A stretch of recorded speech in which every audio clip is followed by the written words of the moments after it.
कायस्थ पाठशाला के सार्धशती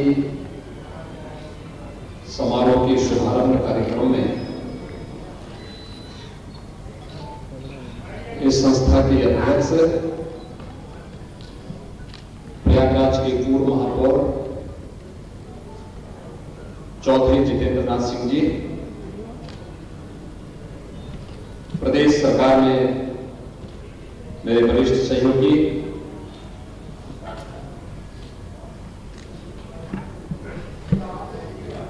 श्री सिद्धार्थनाथ सिंह जी, माननीय विधायक इंजीनियर हर्षवर्धन वाजपेयी जी, कार्यक्रम के संयोजक और वरिष्ठ उपाध्यक्ष कायस्थ पाठशाला चौधरी राघवेंद्र नाथ सिंह जी, महामंत्री कायस्थ पाठशाला श्री सुनील कोटले जी, कायस्थ पाठशाला से जुड़े हुए सभी सदस्यगण, आज के इस समारोह में उपस्थित सभी गणमान्य महानुभाव,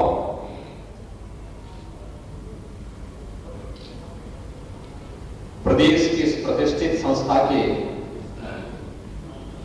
सार्धशती समारोह के शुभारंभ कार्यक्रम के अवसर पर मैं आप सबको हृदय से बधाई देता हूं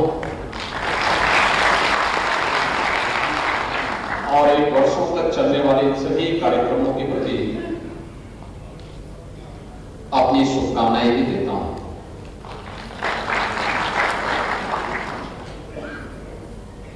डेढ़ सौ वर्ष किसी भी संस्था के अत्यंत मूल्यवान होते हैं, गौरवशाली होते हैं। इतिहास को बुला करके व्यक्ति हो या संस्था, वह कभी अपने अतीत को विस्तृत करके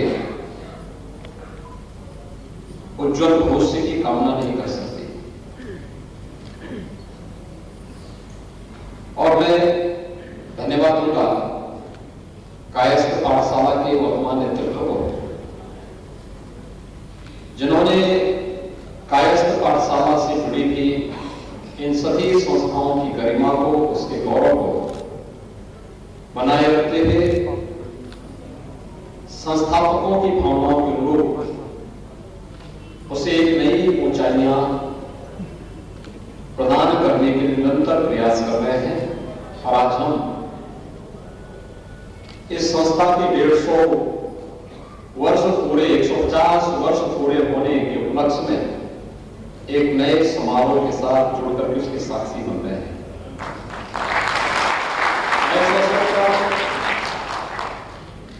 कायस्थ पाठशाला के संस्थापक मुंशी काली प्रसाद भास्कर जी को विनम्र श्रद्धांजलि अर्पित करता हूं। आप अनुमान कर सकते हैं कि आज से 150 वर्ष पूर्व जिनका जन्म, 150 वर्ष पहले जिन्होंने ये परिकल्पना की होगी कि मुझे अपनी पूरी संपत्ति को अपने परिवार, अपने नातेदार, अपने रिश्तेदार को न देकर के लोक कल्याण के लिए समर्पित करना है। और आज लोक कल्याण का यह भाव हम सबके सामने इस रूप में प्रस्फुटित होता हुआ दिखाई दे रहा है। एक विराट वृक्ष के रूप में कैसे लोगों के लिए, आने वाली पीढ़ी के उज्जवल भविष्य की कामना के साथ कार्य कर रहा है। एक कायस्थ पाठशाला उसका एक आदर्श उदाहरण है।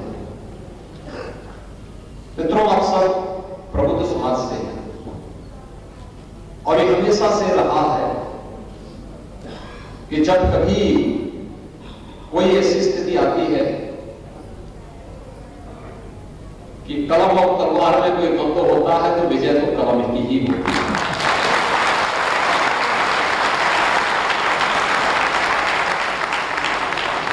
कुछ देर तक तलवार भले ही भय और दहशत का माहौल पैदा करे, लेकिन अंततः विजय सदैव कलम की हुई है, क्योंकि वह उस कलम का लोक कल्याण के लिए सत्य के मार्ग का अनुसरण करके सदाचार के मार्ग का अनुसरण करने के लिए करता है। और आप सबको गौरव की अनुभूति होनी चाहिए। पूरा भारत इस बात पर गौरव की अनुभूति करता है। याद करिए, स्वामी विवेकानंद ने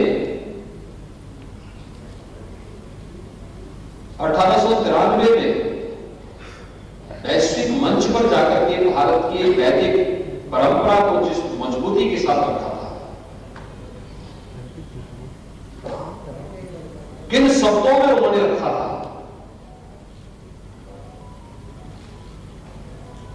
और भारत के बारे में जो दुनिया की राय थी, दुनिया की जो भ्रांतियां थी, उनको उन्हीं के बीच में जाकर के जिस प्रकार से उनकी धारणाओं को निर्मूल साबित करते हुए भारत की श्रेष्ठता को, भारत की संस्कृति और भारत की परंपरा की मूल्यों और आदर्शों को वैश्विक मंच पर एक सम्मानजनक स्थान दिया था, वह कौन भारतीय विस्मृत कर देता है।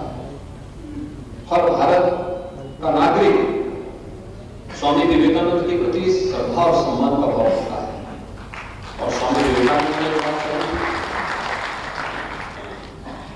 उन्होंने उस कालखंड में कहा था जब देश गुलाम था, तब उन्होंने कहा था गर्व से कहो हम हिंदू हैं।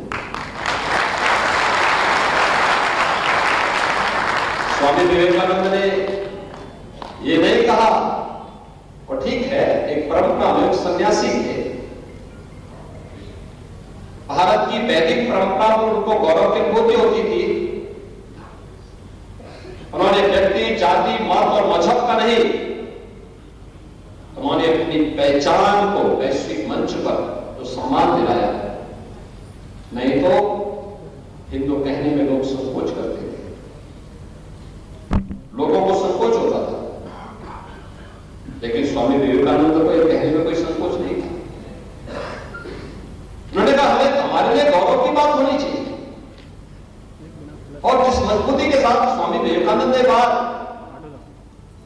दुनिया के मंचों पे कही, भारत के विभिन्न मंचों पे कही, स्वामी विवेकानंद के मत का कोई आज तक खंडन नहीं करता है।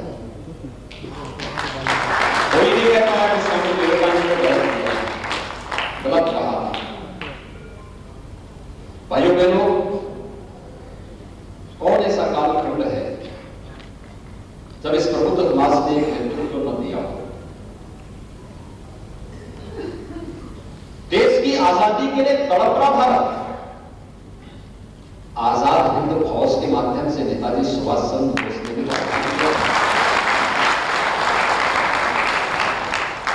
तो मुझे खून दो, मैं तुम्हें आजादी दूंगा, भारत का नारा बन गया।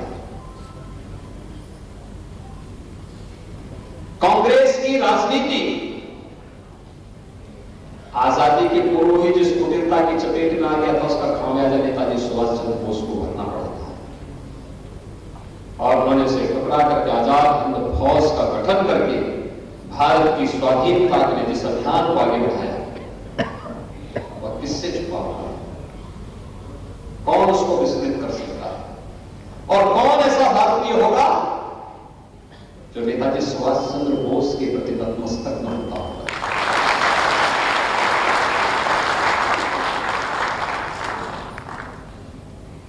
2019 में प्रयागराज में कुंभ का आयोजन हुआ था। मैं प्रयागराज के किले में अंदर गया ये देखने के लिए कि वहां पर अक्षय वट है, वहां की व्यवस्था कैसी है, कैसे उसको हम श्रद्धालुओं के लिए खोल सकें। तो मुझे बताया गया साहब यहाँ पे एक राष्ट्र प्रेसिडेंट सूट है।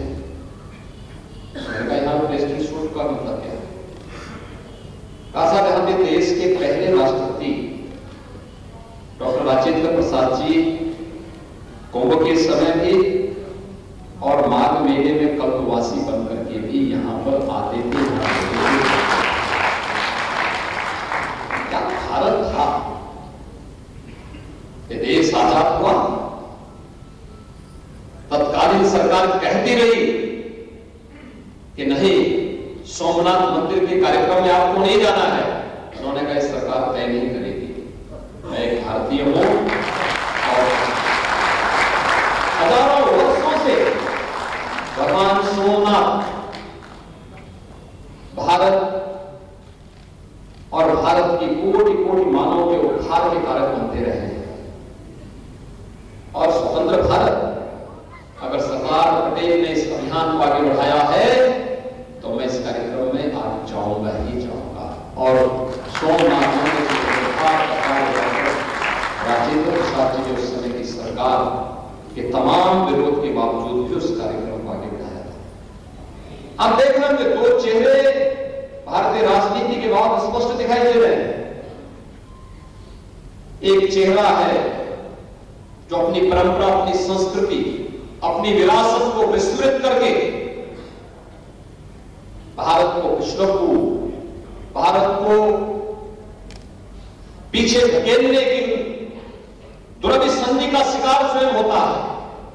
लेकिन एक परंपरा वह है जो कलम का उपासक होते हुए वह कभी भी अपने मूल्य और सिद्धांतों से अडिग हुए बगैर इस देश को विपरीत परिस्थितियों में नेतृत्व देता है। लाल बहादुर शास्त्री को कौन नहीं समझ सकता? देश के अंदर प्रधानमंत्री के रूप में एक अल्प कार्यकाल शास्त्री जी को प्राप्त हुआ था, लेकिन वह कार्यकाल अपने आप में एक मानक बना था देश की राजनीति के लिए, देश के संस्थाओं के लिए। ये देश 1965 में 1962 के युद्ध के बाद जब कुछ समझ ही रहा था, तब तक पाकिस्तान ने एक युद्ध हम पर थोप दिया। लेकिन जिस बहादुरी के साथ उस समय पाकिस्तान के द्वारा थोपे गए युद्ध का जवाब शास्त्री जी ने दिया। लोग मानते थे शास्त्री जी बहुत सद है, सरल है, ईमानदार है, स्वतंत्रता संग्राम सेनानी थे, लेकिन उनकी सहजता, उनकी सरलता वो हर व्यक्ति को आकर्षित करती थी। तो लोग मानते थे कि पाकिस्तान को कहां फेस कर पाएंगे।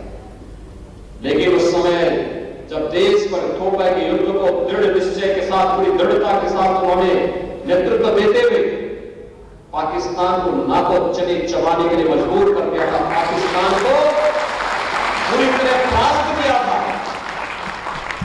और पाकिस्तान को घुटने टेकने के लिए मजबूर कर दिया था। युद्ध में भारत की ऐतिहासिक विजय। और यही नहीं, जब अमेरिका ने भारत की इस सौर्य पराक्रम के बदले भारत पर तमाम प्रकार के प्रतिबंध लगाए, तो शास्त्री जी ने उस समय कहा था कि हम अमेरिका के सामने हाथ नहीं देंगे। शास्त्री जी ने कहा खाद्यान्न में आत्मनिर्भर भारत को बनाने वाला कोई और नहीं, शास्त्री जी है। मैं तो एक गेहूं आता था दाम वाला अमेरिका के अंदर, जिसको जानवरों को खिलाने के लिए उपयोग किया जाता था, उसको वह भारत के अंदर भारत के लोगों को बेचने के लिए काम करता था, इससे मोटी रकम कमाता था और उस पर भी उसने प्रतिबंध लगाया था। शास्त्री जी ने कहा नहीं, हम अमेरिका के सामने हाथ नहीं फैलाएंगे, भारत खाद्यान्न के क्षेत्र में आत्मनिर्भर बनेगा। और अब विषय है शास्त्री जी के साथ राष्ट्रतंत्र में क्या हुआ, रहस्य बना हुआ। लेकिन भारत को खाद्यान्न में आत्मनिर्भर बनाने के लिए भी काम शास्त्री जी ने किया। और भाइयों बहनों, जो भी सिद्धार्थनाथ जी कह रहे थे, इस देश की लोकतंत्र का गला घोंटने का कार्य जब हो रहा था, तब इस देश को लोकतंत्र के इस उन्मुक्त वातावरण में देश की इस दूसरी आजादी का आनंद देने का कार्य भी नेतृत्व उस समय किसी ने दिया था, सदैव जयप्रकाश नारायण जी ने। कौन ऐसा कालखंड है, एक लंबी परंपरा है, एक लंबी श्रृंखला है, जिस श्रृंखला पर हम सबको गौरव की अनुभूति करनी चाहिए। और इसलिए कोई प्रबुद्ध समाज कभी भी उस तंग दायरे में कैद होकर के अपने आप को सीमित नहीं कर सकता। आप याद करिए, जब हम लोग यहां पर आए थे प्रयागराज में, जब हमें नेशनल लॉ यूनिवर्सिटी की स्थापना करनी थी, राष्ट्रपति जी ने उसका शिलान्यास किया था। और उस समय मेरे मन में एक बात आ रही थी, मैंने कहा सचमुच जो अपने लिए नहीं जिया, देश के लिए जिया है, समाज के लिए जिया, पीढ़ियां बनाने के लिए जिया है, देश के संविधान सभा के अध्यक्ष होने के बावजूद भी कोई श्रेय लेने की कोई ओर नहीं थी। उस महापुरुष के नाम पर इस नेशनल लॉ यूनिवर्सिटी का नाम होना चाहिए। और हम लोगों ने डॉक्टर राजेंद्र प्रसाद जी के नाम पर इस नेशनल लॉ यूनिवर्सिटी इसलिए क्योंकि उनके लिए पूरा देश परिवार था। वो तंग दायरे के यात्री नहीं थे, तंग गलियों के यात्री नहीं थे कि उन्हें व्यक्ति, परिवार या जाति तक हम सीमित कर रहे हैं। उन्होंने अपना जीवन जिया था, लोक के लिए जिया था, राष्ट्र के लिए जिया था, विश्व कल्याण के लिए जिया था। और वो भाव भी दिखता है इन महापुरुषों के प्रति। कौन ऐसा भारतीय होगा जो श्रद्धा और सम्मान का भावना रखता हो? अगर मुंशी काली प्रसाद जी ने ही अपनी पूरी संपत्ति को अपना कोई दत्तक पुत्र बना करके उस संपत्ति को उसके नाम पर कर दिया होता, कहां पर एक भी ट्रस्ट बनता है, कहां बनता? मैंने बहुत नाम सुना था। मैं यहां पर एक मंडली कार्यक्रम में, मंदिर सिद्धार्थनाथ जी के यहां पारिवारिक कार्यक्रम में यहां पर आया था पहली बार। और उसके बाद मुझे यहां पर अधिवक्ता समुदाय के कार्यक्रम में और आना पड़ा था, अन्य एक दो कार्यक्रमों में आया। लेकिन नाम मैं इस कायस्थ पाठशाला का नाम बहुत पहले से सुनता रहा, बहुत पहले से सुनता रहा। इसकी प्रतिष्ठा, इसका अपने गौरवशाली इतिहास है, इसने समाज के लिए कुछ दिया है, कुछ किया है। और ये हम सबकी जिम्मेदारी बनती है, हमारी धरोहर है, इस विरासत की धरोहर को संजोए रखना और इसको नए ओज और तेज के साथ आगे बढ़ाने के लिए क्या कुछ किया जाना चाहिए, इस पर विचार करके 150 साल सामान्य नहीं होते हैं। आप सोच सकते हैं 150 साल सामान्य नहीं होते।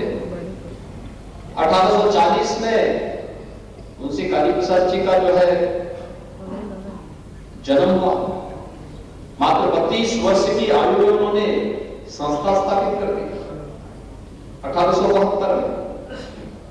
और 1872 में स्थापित संस्था आज अपना 150 वर्ष पूरा करने जा रही है।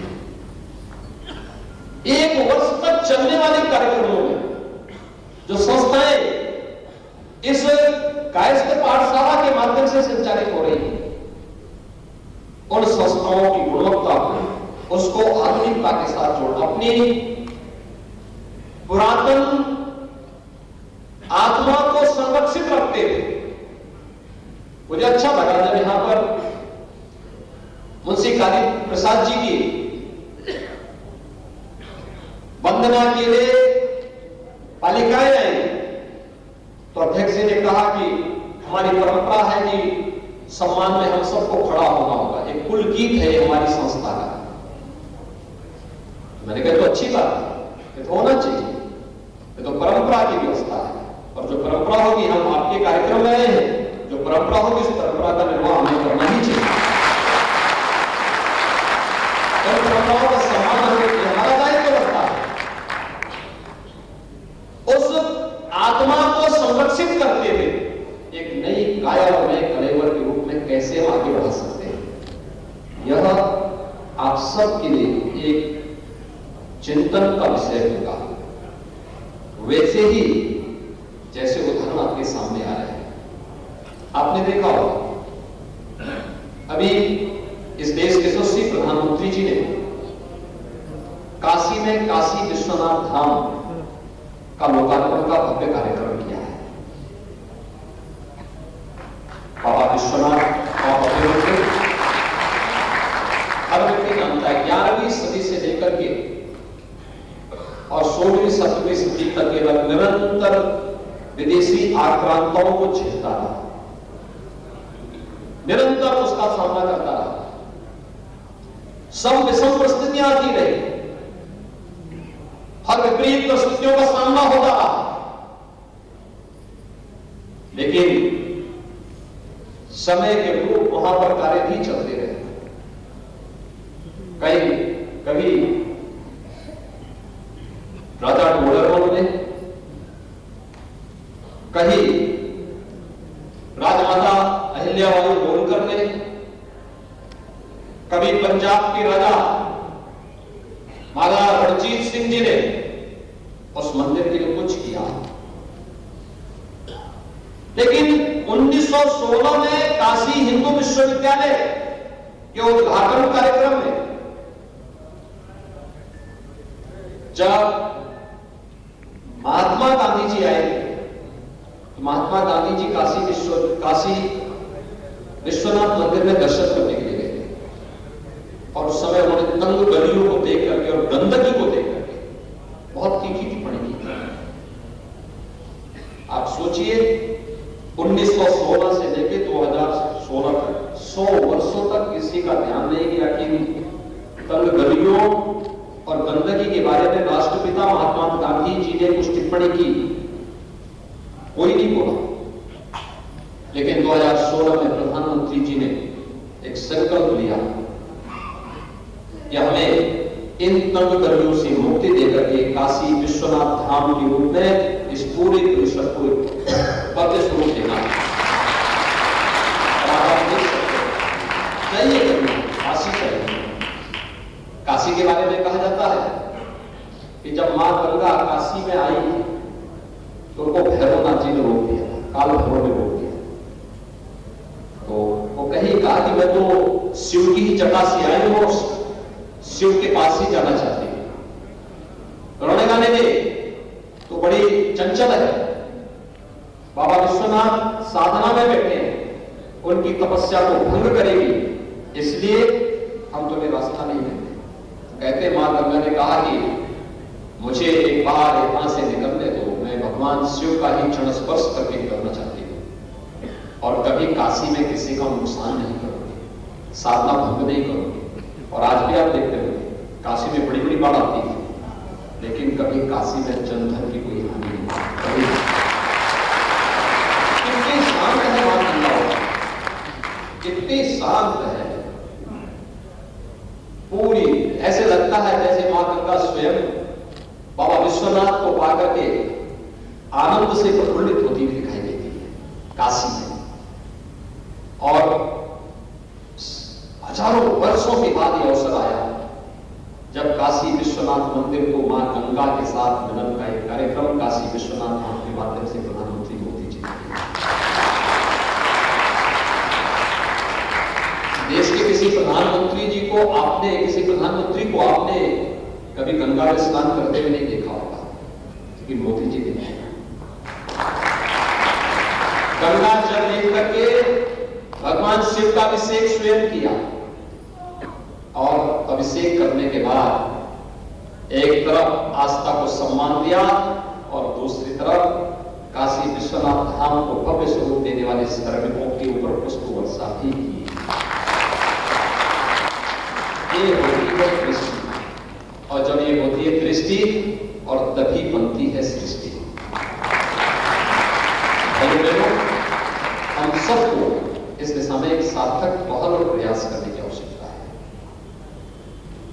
कायस्थ पाठशाला की गौरवशाली परंपरा है। आप सोचिए 1872 में जो संस्था बनी हो, गौरवशाली परंपरा के साथ आगे बढ़ी हो, उस गौरव और गरिमा को बनाए रखते इसकी पुरातन काया को संरक्षित रखते हुए नए कलेवर के रूप में इसको हमें फिर से आगे बढ़ाना होगा। आज की आवश्यकता के अनुरूप इसे आगे बढ़ाना पड़ेगा और इस कार्य को लेकर के जो यहां पर इस संस्था से जुड़े संस्था के अध्यक्ष चौधरी जितेंद्र नाथ सिंह जी, श्री सिद्धार्थ नाथ सिंह जी, चौधरी राघवेंद्र नाथ सिंह जी और इस संस्था से जुड़े हुए सभी महानुभाव जिस भाव के साथ, जिस भावनात्मक लगाव के साथ इन संस्थाओं को आगे बढ़ाने का कार्य कर रहे हैं वो अभिनंदनीय है।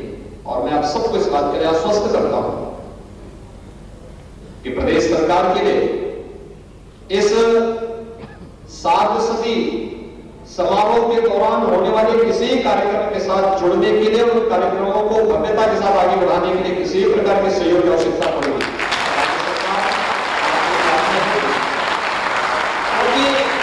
जिन महापुरुषों को इस संस्था के साथ जुड़ने का अवसर प्राप्त हुआ वो सचमुच बहुत अभिनंदनीय है। और खासतौर पर स्वर्गीय लाल बहादुर शास्त्री जी, प्रोफेसर द्रौपदी सहाय फिराक गोरखपुरी, गोरखपुर के ही निवासी थे, इलाहाबाद विश्वविद्यालय में अंग्रेजी के प्राध्यापक थे और सुप्रसिद्ध शायर थे। पंडित बालकृष्ण भट्ट जी, और हिंदी साहित्य का कौन ऐसा व्यक्ति होगा जो डॉक्टर हरिवंश राय बच्चन का नाम जानता है। इन सबका जुड़ाव रहा है और कौन ऐसे लोग हैं, उन सबको जुटाते, उन सबका नाम इकट्ठा करिए, अलग अलग संस्थाओं को दायित्व दीजिए। यहां इन संस्थाओं से जुड़े हुए उन सभी महानुभावों की एक सूची इकट्ठा करिए और सूची को लिपिबद्ध करवाइए। कौन कौन लोग जुड़े थे इसमें एक बड़ी लंबी श्रृंखला मिलेगी, बड़ी लंबी श्रृंखला मिलेगी आपको। 150 साल सामान्य नहीं होते हैं। 1872 में संस्था खुली और ठीक 100 साल के बाद 1972 में मेरा जन्म हुआ। जब संस्था 100 साल की हो गई थी, शताब्दी वर्ष मना रही थी और मेरा जन्म हो गया। और मान सकते एक लंबी परंपरा है, समृद्ध परंपरा है, गौरवशाली परंपरा है और इस गौरव और गरिमा को आगे बढ़ाने के लिए हम सबको मिलकर के सार्थक प्रयास करना चाहिए। सरकार इसमें हर प्रकार का सहयोग करेगी। मैं एक बार फिर से इस पूरे कार्यक्रम के शुभारंभ की घोषणा करते हुए आप सबके प्रति अपनी शुभकामनाएं देता हूं और विश्वास व्यक्त करता हूं कि कायस्थ पाठशाला से जुड़े हुए जितने भी ट्रस्टी हैं, जितने भी पदाधिकारी हैं, सदस्यगण हैं, वे तो इसमें लगे ही, लेकिन इस संस्था से जुड़े हुए लोगों को जरूर जोड़िएगा। कोई 50 साल से जुड़ा होगा, कोई 75 साल से जुड़ा होगा, एक नया अनुभव आएगा और उसमें केवल ये मत जोड़ना कि केवल कायस्थों को जोड़ेंगे, सबको जोड़ देना।